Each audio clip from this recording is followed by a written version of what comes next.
Sometimes when I eat in my school's cafeteria, I can be a bit theatrical and eccentric. And apparently everybody notices.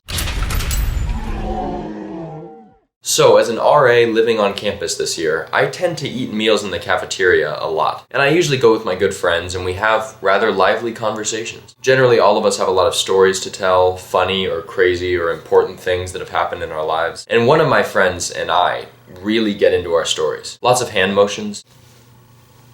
Lots of sound effects that are weird and off-putting when you don't know the context of the story. Lots of loud laughter, or just weird laughter. And we also stand up and bow or fall on the floor sometimes. Thank you. You get the idea. And I never really realized how abnormal this is. I mean, I never looked around the cafeteria and thought, oh, so no one else is bowing, making bird noises, or falling on the floor. I guess I'm the odd one out here. But the other day, my strangeness was made abundantly clear to me. My friend and I were joking and telling stories in the usual manner. And so I'm trying to make a good impression without seeming like I'm trying too hard, you know? So I'm like, oh, hey, how's it going? It's been too long. Wow. Good to see you.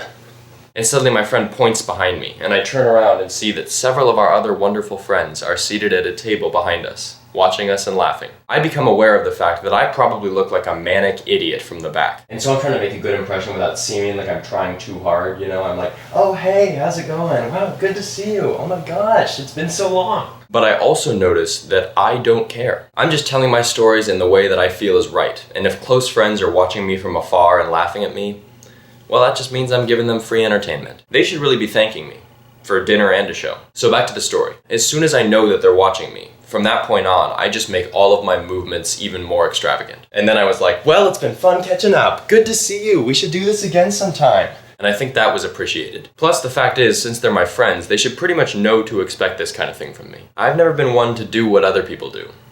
I'm always the person who does to not do those things.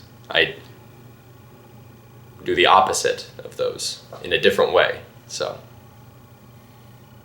could have been worded better. Anyway, I guess the lesson here is to embrace your differences and eccentricities. They may be weird and laughable, but you should be allowed to fully express yourself without worrying about what other people think. And if that involves pterodactyl screeches and wrist dancing, all right then, so be it. Now if you'll excuse me, I have to go to dinner with my friends and explain how I was almost strangled by my tie this morning.